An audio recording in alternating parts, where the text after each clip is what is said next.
এখন প্রায় রাত্রি 10টা 51। হ্যাঁ, এটা হচ্ছে আমাদের মহিষবাথানি গ্রাম পঞ্চায়েত, কিন্তু হচ্ছে এটা বলরামপুর গ্রাম। যাই হোক, আমি এখন ঘুমাতে যাচ্ছিলাম। হ্যাঁ, সেই মুহূর্তে আমাদের এই এখানকারই প্রধান, বর্তমান প্রধান, উনি ফোন করলেন যে যাই হোক বাড়ির পাশে একটা সাপ বেরিয়েছে। তো যাই হোক তড়িঘড়ি আমরা পৌঁছে গেছি। তো বিষয়টা হচ্ছে যে সাপটা আমরা পরবর্তীতে দেখাচ্ছি, আর আপনারা দেখুন, আমরা বিস্তৃত ভিডিও দিচ্ছি। তো আপাতত থাক। তারপর এখানে দেখতেই পাচ্ছেন একদম সুন্দরভাবে ওয়ালে আটকে আছে। আর এই যে সাপ, যেটাকে কমন অল স্নেক বলা হয়, আমরা বাংলায় যেটাকে বলি চিতি বড়া, হ্যাঁ, খুব সুন্দরভাবে ওয়ালে ঘেঁষে বেড়ায়। আর এরা কি করে, এই ধরুন আশেপাশে যে যে টিকটিকি ছোট ছোট পোকামাকড়, এরা কিন্তু খুব পছন্দের খাবার, ঠিক আছে। কিন্তু এই সাপটার একটা খুব বাজে ধর্ম, যে প্রচুর যখন কাউকে পেলে প্রচুর পরিমাণে কিন্তু বাইট করে। মানে একবারে শুধু ক্ষান্ত থাকে না, হ্যাঁ, ও 2-3 বার বাইট মারবে, ঠিক আছে। এর ধর্মটাই হচ্ছে এরকম। মুখটা দেখলে ছোট, কিন্তু মনে হবে কিন্তু যখন হা করবে না, মুখটা অনেক বড় কিন্তু দেখাবে। এটাকে অনেকে আমরা কি করি, সাধারণত এটাকে চন্দ্রবড়া ভেবে ভুল করি। অনেকটা কিন্তু চন্দ্রবড়ার মতো, দেখেন সাইজটা দেখলে বুঝতে পারবেন। হ্যাঁ, কিন্তু এ কি হয়, সাইজটা না, কালারটা আর কি, সাইজটা ওর থেকে অনেক সরু, কিন্তু কালারটা একদম সেম, ওই অনেকটা ওই রকম ধরনের। হ্যাঁ, কিন্তু এ চিতি বড়া যে সাইজ এটা খুব বড় হয় না, এর থেকে একটু হয়তো আর বড় হয়, কিন্তু এর থেকে বৃহৎ আকার আর হয় না। তো যাই হোক, আমরা এটাকে উদ্ধার করছি, কিন্তু এটা বাড়ির বিছানার আশেপাশে বিভিন্ন জায়গায় এরা চলে যায়। আর এটা সাধারণত আমরা ভয়ঙ্কর ভাবে দেখি এবং দেখো তাই মনে হয়, কিন্তু এটা কিন্তু নন ভেনামাস, ঠিক আছে। এটা কাটলে পরে আমাদের অবশ্যই কিন্তু টিটেনাস নিতে হবে, তার জন্য হাসপাতালে যাওয়ার দরকার নেই, ঠিক আছে। আমাদের 4 ধরনের সাপ বিষাক্ত আছে, যেগুলো আমরা ডিসক্রিপশন আমাদের ভিডিওতে দেওয়া আছে, ঠিক আছে। আমাদের ফেসবুক সনি রাজবংশী পেজে দেখলে বুঝতে পারবেন। হ্যাঁ, আর যে কি বলবো, চুক্তি মেরে থাকবে, আর যখন কারো মানে যখন সান্নিধ্য পাবে বা বুঝতে হবে, তখন কিন্তু গুটিয়ে যাবে। অন্যান্য সময় যেখানে ছাড়ি না, দেখবেন যে একদম ও লাফান ঝাপান দেখলে ওর মাথা খারাপ হয়ে যাবে প্রচন্ড পরিমাণে।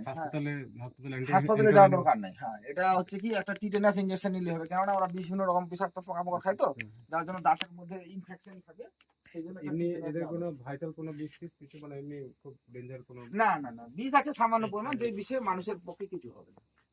তাহলে কাটলে মানুষের একটা আতঙ্ক, আতঙ্ক। হ্যাঁ, আর ওই যে একটা বলেছিলাম, সাপে কাটলে আমরা যতটা না মানুষ মানে মৃত হই, তার চেয়ে বেশি আমরা ভয় পেয়ে আমরা কিন্তু আতঙ্কে অনেকে মারা যাই, ঠিক আছে। সাপ নিয়ে অযথা আতঙ্ক হওয়ার কিছু নেই। আর সাপ সম্পর্কে একটু জানা থাকলে সবার সুবিধা হয়, কারণ আমাদের 4 ধরনের সাপ হচ্ছে বিষাক্ত।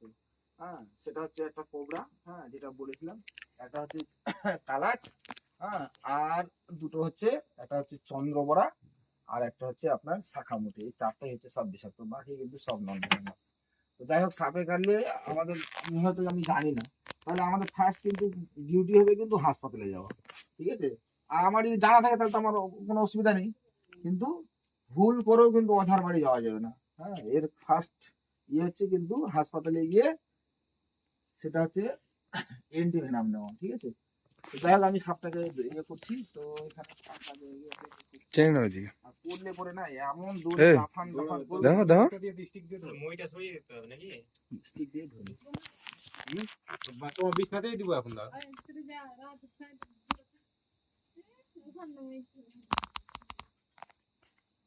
ভাবে আছে, দেখেছো আসলে কি দেখো, দেখো বাইট করছে কেমন, দেখছো, সারা সেট বাইট মারবে, এত বাইট করার মাস্টার, সেই বাইট করছে কিন্তু। আচ্ছা, একটা ইয়ে কৌটা বা কিছু দাও দাঁড়া দাঁড়া, এদিকে নিয়ে আসো, এদিকে নিয়ে আসো, ঘাস থেকে নিয়ে চলে আসো এদিকে, এদিকে ওখানে এদিকে প্লেন জায়গা আছে, এখানে এখানে রাখো। সেই কিন্তু পালাচ্ছে, মানতে হবে। ওরে বাবা, এর ছুচুন্দর বুদ্ধিটা খুব, কেমন মাস্তানি কত। এই এই ছুচকা কোটাটা ছেড়ে থাকবে না, খুব ছুচকা। আমার নাম হলো জানকী মন্ডল। আর ওই যে দেবালে ছিল সাপটা, তো প্রধানকে বলেছি, তো ফোন করলো, ফোন করে আপনাদেরকে ডাকা হলো। সাপটা ধরার জন্য। আচ্ছা, যাই হোক, আমরা সাপটা যখন ধরলাম আপনারা মোটামুটি নিরাপদ ফিল করছেন কিনা? হুম। আচ্ছা, ঠিক আছে। যাই হোক, অসংখ্য ধন্যবাদ যে আপনারা এই বিষয়ে অবগত আছেন। এই সাপকে যে বাঁচানো দরকার, হুম। হ্যাঁ, সেই বিষয়ে খুব ভাল লাগলো। যাই হোক, অসংখ্য ধন্যবাদ আপনাকে। ভালো থাকুন, সুস্থ থাকুন। যাই হোক, আমাদের এখানে প্রধান বাপন মণ্ডল এখানে আছেন, ওনার কাছে আমরা কিছু বক্তব্য শুনবো। বলুন। প্রথমত প্রধান আমি না, আমার ওয়াইফ প্রধান। তো সাপটা আমার বাড়ির পাশে, জাস্ট 150-200 মিটার আমার বাড়ি থেকে 150-200 মিটার দূর ডিস্টেন্স হবে। একটা ফটো বাড়ি থেকে যায় আমার হোয়াটসঅ্যাপে, গিয়ে দেখছি যে সাপটা ওয়ালের মধ্যে আছে। যেহেতু আমাদেরই মেম্বার, গ্রাম পঞ্চায়েত মেম্বার, ওনার হাজবেন্ড কিছুদিন থেকে সাপগুলো ধরাধরি করে, ওর মানুষকে সচেতন বার্তাগুলো দেই। তো আমি ওর রেগুলার ভিডিওগুলো দেখি, তাই মনে ভাবলাম যে না, সাপটাকে ওকে ধরিয়ে দেওয়া উচিত। তাই জন্য ওনাকে ফোনটা করলাম। উনি তড়ি ঘড়ি এসেছেন, জাস্ট 5-7 মিনিটের মধ্যে চলে এসেছেন, এসে সাপটা ধরেছেন। এখন সত্যি বলতে আমরা বলতে যার বাড়ি থেকে পেয়েছে সে এখন নিরাপদ বোধ করছে, মানে ও আর নিজেকে খুব ফিল করছে যে না, সাপটা ধরতে পেরেছে, তাহলে একটু সেফটি নিজেকে মনে করছে। তো অসংখ্য ধন্যবাদ আমাদের মেম্বার সাহেবের হাজবেন্ডকে, যে উনি এসেছেন সাপটা ধরে নিয়ে গেছেন। ধন্যবাদ।